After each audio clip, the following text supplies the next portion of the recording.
नमस्कार दोस्तों, स्वागत है आप सभी का आपके अपने चैनल अमन प्रेज की में। जैसा कि फ्रेंड्स, आज आपका 5 मार्च और 5 मार्च को आपका एसएससी जीडी का एग्जाम था, जो कि 4th शिफ्ट का भी एग्जाम समाप्त हो गया है। तो आज की इस वीडियो में बीजी की के प्रश्न पूछे गए थे, उनमें से अधिकतम रेल प्रश्न मिल गया। उन प्रश्नों को देखेंगे, साथ में उनसे जो एक्स्ट्रा फैक्ट्स को भी देखेंगे, जैसा कि हम लोग पिछले 10 दिनों से देखते आ रहे हैं। ठीक है, तो चलिए वीडियो को स्टार्ट करते हैं फ्रेंड्स, बिना किसी देरी के। तो आज का जो हमारा पहला जो प्रश्न है वह है कि 2011 की जनगणना के अनुसार सर्वाधिक जनसंख्या घनत्व वाला राज्य कौन सा है। तो सर्वाधिक जनसंख्या घनत्व वाला राज्य पूछा था, तो इसका राइट आंसर दोस्तों आपका हो जाएगा बिहार। ठीक है, जनसंख्या घनत्व के बारे में आप लोग समझते होंगे, ऐसा मैं मानता हूं। अगर नहीं समझते हैं तो जान लीजिए कि 1 वर्ग किलोमीटर में कितने लोग रहते हैं, उसी को हम लोग जनसंख्या घनत्व के नाम से जानते हैं, और बिहार में सबसे ज़्यादा रहते हैं। ठीक है, इसके अलावा अगर आपसे राज्य पूछा गया होगा तो बिहार इसका राइट आंसर होगा। लेकिन अगर आपसे राज्य प्लस यूटी पूछ दिया जाता है, यानी कि दोनों को मिला दिया जाता है, तो इसका राइट आंसर आपका दिल्ली हो जाता है। ठीक है, क्योंकि दिल्ली का जो जनसंख्या घनत्व है आपका बिहार से भी ज़्यादा है। ठीक है, इसके अलावा सबसे कम जनसंख्या घनत्व किस राज्य का है, तो ये दोस्तों आपका अरुणाचल प्रदेश का है। इस बात को भी आप याद रखिएगा। इसके अलावा 2011 की जो जनगणना है वो भारत की 15वीं जनगणना थी, और आज़ादी के बाद आपका 7वीं जनगणना है। ठीक है, इसके अलावा आदर्श वाक्य की बात करेंगे तो आदर्श वाक्य थे आपका हमारी जनगणना हमारा भविष्य। पहली जनगणना 1872 में, और पहला ऑफिशियल जनगणना 1881 में हुआ था। 1872 में लॉर्ड मेयो के शासनकाल में हुआ था, 1881 में लॉर्ड रिपन के शासनकाल में हुआ था। कुछ पैरामीटर हैं, जैसा कि सबसे अधिक आबादी वाला राज्य कौन सा है, तो राइट आंसर उत्तर प्रदेश। सबसे कम आबादी वाला राज्य या संघ राज्य क्षेत्र की बात करेंगे तो लक्षद्वीप। उच्चतम जनसंख्या केंद्र शासित प्रदेश दिल्ली है। उच्चतम लिंगानुपात केरल का है। उच्चतम साक्षरता दर बिहार का है। उच्चतम घनत्व बिहार का है। ठीक है, और सबसे निम्न अगर आपसे पूछ दिया जाए कि साक्षरता कितना, साक्षरता में सबसे कम, तो वो भी आपका बिहार ही हो जाएगा। ठीक है, इसको भी याद रखिएगा। वीडियो में आगे बढ़ते हैं दोस्तों, इससे पहले आपको बता दें कि जिन लोगों का एग्जाम अभी बाकी है उन लोग के लिए अभी तक जितने भी शिफ्ट में एग्जाम कंडक्ट हुए हैं आज मिला दें तो 11 दिनों का एग्जाम कंडक्ट हो जाएगा 44 शिफ्टों में। ठीक है, 44 शिफ्टों का पीडीएफ अगर आप प्राप्त करना चाहते हैं, या अभी 10 शिफ्ट का पीडीएफ अपडेट किया गया है, आज का भी अपडेट कर दिया जाएगा, जिसमें आपको एक्स्ट्रा फैक्ट्स देखने को मिलेंगे, जहां से प्रश्न आपके एग्जाम में आ रहे हैं। ये पीडीएफ आपकी हिंदी और अंग्रेजी दोनों लैंग्वेज में उपलब्ध है। खरीदने के लिए आपको व्हाट्सएप नंबर दिया गया है, ये दोनों व्हाट्सएप नंबर में से किसी एक पर संपर्क कर लीजिएगा, या तो लिंक आपको डिस्क्रिप्शन में मिल जाएगा या कमेंट सेक्शन में पिन किया हुआ रहेगा, वहां से भी जाकर आप लोग परचेस कर सकते हैं। ठीक है, जो ज़्यादातर जो प्रश्न है आपके यहीं से देखने को मिल रहे हैं, जैसा कि स्टूडेंट का रिव्यू भी है, यहाँ पर आप लोग देख सकते हैं कि सर 3rd की शिफ्ट में आपके पीडीएफ में से बहुत सारे आंसर क्वेश्चन है। इसके अलावा एक और स्टूडेंट है कि आपकी पीडीएफ पढ़कर तो जीडी कीजिए बहुत आसान लगी। ठीक है, इस प्रकार का रिव्यू है जो कि स्टूडेंट के द्वारा दिया जा रहा है, तो आप लोग भी इसे परचेस कर सकते हैं। ठीक है, मात्र 25 रुपीज़ में। नेक्स्ट क्वेश्चन है कि भारत में केंद्रीय बैंक की स्थापना कब हुआ था। तो केंद्रीय बैंक की बात करते हैं तो केंद्रीय बैंक भारत में मात्र एक ही है, जिसे कि हम लोग रिजर्व बैंक ऑफ इंडिया के नाम से जानते हैं, यानी कि आरबीआई। इसकी स्थापना 1935 में हुआ था, तो इसका राइट आंसर आपका 1935 हो जाएगा। लेकिन स्टूडेंट का कहना था आपका 1935 भी दिया गया था और 1934 भी दिया गया था। बात करेंगे स्थापना वर्ष का, तो राइट आंसर 1935 होगा। लेकिन अगर आपसे एक्ट यानी कि अधिनियम पूछा जाता तो इसका राइट आंसर 1934 होता। ठीक है, तो 1935 इसका राइट आंसर हो जाएगा। 1 अप्रैल 1935 को इसका स्थापना हुआ था। कौन से समिति की सिफारिश पर या आयोग की सिफारिश पर, तो हिल्टन यंग आयोग की सिफारिश पर। ठीक है, इसके अलावा 31 दिसंबर 1949 को इसका राष्ट्रीयकरण भी कर दिया गया था भारत सरकार के द्वारा, इसको भी आप याद रखिएगा। ठीक है, 1 जनवरी 1949 को इसका राष्ट्रीयकरण कर दिया गया था। अगला है कि ब्रह्म समाज का स्थापना किसने किया था। तो मैंने सुबह के शिफ्ट में आपका आर्य समाज की जगह ब्रह्म समाज लिख दिया था, तो बहुत सारे स्टूडेंट हैं जो कि कह रहे थे कि ब्रह्म समाज नहीं आया था, आर्य समाज आया था। ठीक है, तो हमने ब्रह्म और आर्य, जब भी हम आर्य के बारे में पढ़ाते हैं या ब्रह्म के समाज के बारे में बताते हैं, तो सभी समाज के बारे में आपको हम बता देते हैं। ठीक है, तो जैसा कि फर्स्ट में आपके आर्य समाज के बारे में पूछा गया था, तो इस बार आपका ब्रह्म समाज के बारे में पूछा गया है। स्थापना पूछा गया है किसने किया है, तो राइट आंसर राजा राम मोहन राय हो जाएगा। अगर इसका वर्ष अगर आपसे पूछा जाता तो इसका राइट आंसर आपका 1828 हो जाता। वहीं पर अगर आपसे ब्रह्म समाज की जगह आपका आर्य समाज रहता तो इसका राइट आंसर आपका हो जाता दयानंद सरस्वती। वर्ष पूछा जाता तो 1875 इसका राइट आंसर होता। इसके अलावा अगर आपसे प्रार्थना समाज पूछा जाता तो इसका राइट आंसर क्या होता, आत्माराम पांडुरंग होता। इसका वर्ष अगर आपसे पूछा जाता तो 1867 इसका राइट आंसर होता। ठीक है, इसके अलावा आत्मीय सभा की बात करते हैं तो इसकी स्थापना राजा राम मोहन राय जी के द्वारा ही किया गया था 1815 में। यही आत्मीय सभा बाद में जाकर आपका ब्रह्म समाज में बदल जाता है। ठीक है, ब्रह्म समाज का मानना था कि ईश्वर ही सभी का कारण और स्रोत है, इसलिए कि प्रकृति, पृथ्वी और स्वर्ग उनकी सभी रचनाएं।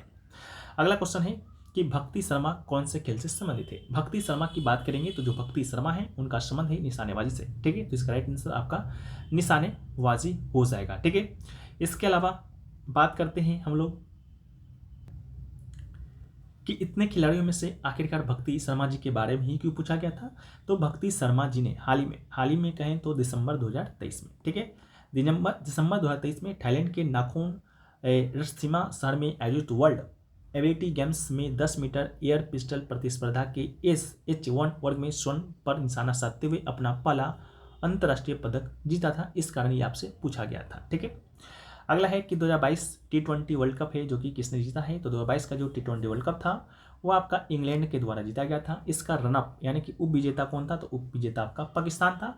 इंग्लैंड ने पाकिस्तान को कितने विकेट से हराया था, 5 विकेट से हराया था। ये 2022 का जो ICC पुरुष T20 विश्व कप था वो कौन सा संस्करण था, तो आपका 8वां संस्करण था। कब से कब तक आयोजित हुआ, तो 16 अक्टूबर से लेकर 13 नवंबर 2022 तक ये आपका आयोजित हुआ था। इसको भी आप याद रखिएगा। ठीक है, 5 विकेट से हराया था। प्लेयर ऑफ द टूर्नामेंट बने थे सैम करन जो कि आपके इंग्लैंड के ही खिलाड़ी थे। अगला है कुचिपुड़ी किस राज्य का नृत्य प्रारूप है। तो कुचिपुड़ी की बात करते हैं तो कुचिपुड़ी आपका आंध्र प्रदेश का नृत्य प्रारूप है। तो इसका राइट आंसर आपका आंध्र प्रदेश हो जाएगा। ठीक है, ये कुचिपुड़ी आंध्र प्रदेश के कुशवाड़ी गांव से निकला है। हालांकि कुचिपुड़ी अभी गांव कहलाता है। ठीक है, ये पहले का शायद नाम होगा, लेकिन आपका कुचिपुड़ी गांव है जो कि आपका आंध्र प्रदेश के कृष्णा जिला में स्थित है। ठीक है, विजयनगर और गोलकोंडा शासकों ने नृत्य कला का संरक्षण दिया था। लस्य नरम तत्व और तांडव कठोर तत्व कुचिपुड़ी नृत्य में महत्वपूर्ण है। इसको भी याद रखिएगा। अगला है उस्ताद हसू खां कौन से गायकी से संबंधित है। तो उस्ताद हसू खां की बात करेंगे तो इसका राइट आंसर आपका ख्याल गायकी इसका राइट आंसर होगा जो कि आपके ऑप्शन में दिया गया था। इसके अलावा अगर आपसे पूछा जाता ये कौन से घराने से संबंधित है, तो घराना आपका ग्वालियर घराना होता। ग्वालियर घराना का उद्भव है जो कि आपका मुगल साम्राज्य के समय में हुआ था। ठीक है, इसके अलावा प्रारंभिक विशेषज्ञ उस्ताद में नाथन खान, नाथन पीरबख्श, उनके पोते हड्डू, हस्सू और नत्थू खान थे। शाही दरबार में प्रमुख संगीतकार बड़े मोहम्मद खान थे जो अपनी तनावाजी शैली के लिए प्रसिद्ध थे। उस्ताद बड़े इनायत हुसैन खां एक शास्त्रीय भारतीय गायिका थे जो प्रसिद्ध ग्वालियर घराने से संबंधित थे। वो ग्वालियर घराने के संस्थापक नाथन पीरबख्श के नाती हड्डू खां के पुत्र थे। वो ख्याल गायकी में बोलपंथ का परिचय देने वाले पहले व्यक्ति थे। ठीक है, नेक्स्ट क्वेश्चन पूछा गया कि 2011 की जनगणना के अनुसार भारत में लिंगानुपात क्या था।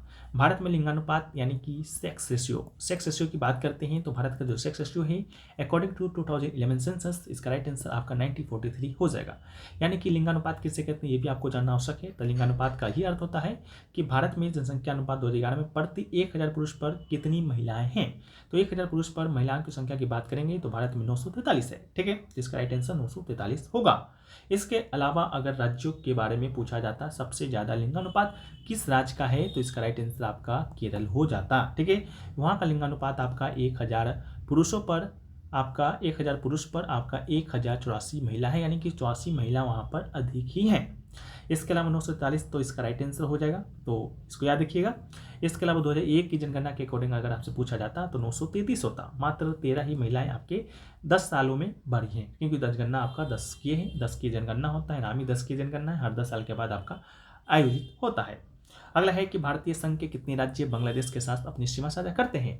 क्वेश्चन आपका ये नहीं था, क्वेश्चन मैंने खुद से क्रिएट किया है। क्वेश्चन आपका ये था कि बांग्लादेश के साथ कौन सी राज्य अपनी सीमा साझा नहीं करती है। ठीक है, तो बांग्लादेश के साथ पहले तो आपको जानना होगा कितने राज्यों की सीमा साझा करती है, तो इसका राइट आंसर आपका 5 हो जाएगा। बांग्लादेश के साथ 5 राज्यों की सीमा साझा होती है। वो 5 राज्य कौन कौन से हैं इससे पहले आपको बताएं कि भारत का जो स्थलीय सीमा है कुल 15,106.7 किलोमीटर की है। इसके अलावा 7,516 किलोमीटर की तटीय सीमा है। ठीक है, इसके अलावा भारत 7 देशों के साथ अपनी भूमि सीमा साझा करता है। उत्तर पश्चिम में बात करेंगे तो अफगानिस्तान और आपका पाकिस्तान। उत्तर में बात करेंगे तो आपका चीन हो गया, भूटान हो गया, आपका नेपाल हो गया। पूर्व में बात करेंगे तो बांग्लादेश हो गया और आपका म्यांमार हो गया। ठीक है, इसके अलावा 5 भारतीय राज्य जो बांग्लादेश के साथ सीमा साझा करते हैं वो आपके एक पश्चिम बंगाल है, दूसरा आपका मिजोरम है, तीसरा आपका मेघालय है, चौथा आपका त्रिपुरा है और 5वां आपका असम है। ठीक है, तो इन्हीं में से 3 नाम दिया गया होगा। एक नाम आपका जो दिया गया होगा उसका वही राइट आंसर होगा। मे भी आपका असम दिया गया, असम तो है, मे भी आपका मणिपुर दिया गया हो या आपका अरुणाचल प्रदेश दिया गया हो, कुछ भी दिया गया ही होगा। ठीक है, इसके अलावा 2 दलीय सीमा भी भारत साझा करता है, श्रीलंका मालदीव का। इसको भी याद रखिएगा। यहाँ पर आप मैप के माध्यम से अगर आप देखना चाहते हैं तो ये भी आप देख सकते हैं। यहाँ पर आपका ये देश है बांग्लादेश। बांग्लादेश के साथ कौन कौन सी सीमाएं साझा हो रही है, तो त्रिपुरा हो रहा है जिसकी राजधानी अगरतला है। यहाँ आपका मेघालय हो रहा है, ये आपका असम हो रहा है। ठीक है, इसके अलावा बात करेंगे और कौन हो रहा है तो ये आपका वेस्ट बंगाल हो रहा है। ठीक है, ये आपका सिक्किम हो रहा है। ठीक है, इसको भी आप लोग मैप के माध्यम से भी देख सकते हैं। अगला क्वेश्चन पूछा गया अबुआ आवास योजना किस राज्य से संबंधित है। अबुआ आवास योजना की बात करेंगे तो अबुआ जो आवास योजना है वो आपका झारखंड से संबंधित है, तो इसका राइट आंसर आपका झारखंड हो जाएगा। अबुआ आवास योजना झारखंड सरकार के द्वारा झारखंड राज्य के गरीब परिवारों को पक्का मकान उपलब्ध कराने हेतु शुरू की गई राज्य स्तरीय आवास योजना है। यह योजना के तहत उन सभी परिवारों को 3 कमरों वाला पक्का मकान दिया जाता है जिनके पास पक्का मकान नहीं है। सरकार की तरफ से इस योजना के तहत पक्का मकान बनाने के लिए 2 लाख का आर्थिक मदद दिया जाएगा। अब वह आवास योजना का उद्देश्य उन लोगों को घर उपलब्ध कराना है जो प्रधानमंत्री ग्रामीण आवास योजना के तहत से लाभ से वंचित हैं। इस योजना का जो शुरुआत है आपका 15 अगस्त 2023 को तत्कालीन मुख्यमंत्री हेमंत सोरेन के द्वारा किया गया था। इसकी पहली किस्त 23 जनवरी 2024 को दिया गया। ठीक है, ये आपके उस समय के मुख्यमंत्री हुआ करते थे, लेकिन अब वर्तमान में जो मुख्यमंत्री हैं वो आपके चंपई सोरेन हैं झारखंड के, इसको भी याद रखिएगा। अगला क्वेश्चन पूछा गया मेहरगढ़ सभ्यता कितनी वर्ष पुरानी है। तो मेहरगढ़ सभ्यता की बात करेंगे तो ये दोस्तों आपका 7000 साल पुराना हो जाएगा। ठीक है, वही अगर आपसे हड़प्पा सभ्यता के बारे में पूछा जाता तो ये आपका 5000 साल पुराना होता। ठीक है, तो मेहरगढ़ आपका 7000 साल पुराना है, इसको भी याद रखिएगा। मेहरगढ़ की बात करते हैं तो एक आपका नवपसानिक पुरातात्विक स्थल है जो पाकिस्तान में बलूचिस्तान के कच्ची मैदान पर स्थित है। यह बोलन दर्रा के पास सिंधु नदी के पश्चिम में और आधुनिक पाकिस्तान सरो क्वेटा कलात और शिबी के बीच में स्थित है। अगला है कि महाराष्ट्र के नए उप मुख्यमंत्री कौन बने हैं। तो महाराष्ट्र के उप मुख्यमंत्री की बात करेंगे आपका अकॉर्डिंग टू 2023, तो इसका राइट आंसर आपका देवेंद्र फडणवीस हो जाएंगे, जो कि आपका 30 जून 2022 से महाराष्ट्र के क्या है उप मुख्यमंत्री हैं। वहीं पर बात करेंगे मुख्यमंत्री कौन है, तो मुख्यमंत्री आपके एकनाथ शिंदे जी हैं। अगला है कि हाई कोर्ट ऑफ बॉम्बे की स्थापना कब हुआ। तो हाई कोर्ट ऑफ बॉम्बे की स्थापना की बात करेंगे तो इसकी स्थापना 1862 में होता है। 1862 में 14 अगस्त के दिन होता है, तो इसका राइट आंसर आपका हो जाएगा। ठीक है, इसके अलावा बॉम्बे, मद्रास, कोलकाता उच्च न्यायालयों की स्थापना 1861 के भारतीय उच्च न्यायालय अधिनियम के द्वारा किया गया था। ठीक, इसको भी याद रखिएगा। बाकी जो भी थोड़ा बहुत फैक्ट्स हैं इसको आप पढ़ लीजिएगा। अगला है कि किस राज्य में उगादि एक महत्वपूर्ण उत्सव के रूप में मनाया जाता है। हालांकि क्वेश्चन का स्वरूप आपका ऐसा पूछा गया हो कि कर्नाटक में नए साल के नाम से कौन सा त्यौहार मनाया जाता है, तो नए साल के रूप में कर्नाटक में उगादि त्यौहार ही मनाया जाता है। ठीक है, तो उगादि इसका राइट आंसर हो जाएगा। विश्व आपस के थर्ड में आया था। विश्व भी आपका नववर्ष उत्सव है जो कि आपका केरल में मनाया जाता है। उगादि आपका कर्नाटक में मनाया जाता है। ठीक है, अगला है कि भारत में 9वीं पंचवर्षीय योजना की अवधि क्या थी। ठीक है, तो 9वीं पंचवर्षीय योजना की अवधि की बात करेंगे तो राइट आंसर 1997 से लेकर 2002 तक इसका राइट आंसर होगा। ठीक है, 9वीं पंचवर्षीय योजना 1997 में संयुक्त मोर्चा सरकार के द्वारा शुरू किया गया था। यह केंद्रित था आपका सामाजिक न्याय के साथ विकास पर। ठीक है, और इसका लक्षित वृद्धि दर याद रखिएगा। लक्षित आपका वृद्धि दर आपका 6.5% है और आपका जो वास्तविक जो विकास वृद्धि दर प्राप्त हुआ था 5.4% हुआ था। इसके अलावा आपका 12 पंचवर्षीय योजना का अवधि आपके मुंह जबान पर होना चाहिए, क्योंकि हर एग्जाम में आपको यहाँ से प्रश्न देखने को मिलते हैं। तो देखिए, पहली पंचवर्षीय योजना 1951 से 56 तक चलता है। दूसरी आपका 1955 से 61 तक चलता है। तीसरी आपका 61 से 66 तक चलता है। चौथी आपका 69 से 74 तक चलता है। यहाँ आप गैप भी देख रहे होंगे 66 से 67, 68, 69 का, तो इन 3 साल के लिए आपका वार्षिक योजना चलता है। पाँचवीं आपका 74 से 68, छठी आपका 80 से 85, यहाँ भी आपका 2 साल का गैप देख रहे होंगे। ये 2 साल के दौरान आपका रोलिंग प्लान चलता है। ठीक है, सातवीं आपका 85 से 90, आठवीं आपका 92 से 97, नौवीं आपका 97 से 2002, 10वीं आपका 2002 से 2007, 11वीं आपका 2007 से 2012, 12वीं आपका 2012 से 2017 तक चलता है। अगला है केंद्रीय सतर्कता आयुक्त कौन है। ठीक है, तो जो केंद्रीय सतर्कता आयोग है उसके जो आपके अध्यक्ष हैं आपके प्रवीण कुमार श्रीवास्तव जी हैं, तो इसका राइट आंसर आपके प्रवीण कुमार श्रीवास्तव हो जाएंगे। ठीक है, इसके अलावा जो केंद्रीय सतर्कता जो आयोग है शीर्ष सतर्कता संस्थान है जो किसी भी कार्यकारी प्राधिकारी के नियंत्रण से मुक्त है। केंद्र सरकार के तहत सभी सतर्कता गतिविधियों की निगरानी करता है और केंद्र सरकार के संगठनों में विभिन्न प्राधिकरणों को उनके सतर्कता कार्यों की योजना बनाने, क्रियान्वयन, समीक्षा और सुधार करने में सलाह देता है। ठीक है, तो यही सभी प्रश्न आपके आज के 4th शिफ्ट में देखने को मिल रहे हैं। आशा करते हैं वीडियो पसंद आया है। वीडियो पसंद वीडियो को लाइक कर दीजिए, चैनल पर सब्सक्राइब कर दीजिए। मिलते हैं हम लोग नेक्स्ट वीडियो में, जब तक के लिए जय हिंद, जय भारत, वंदे मातरम।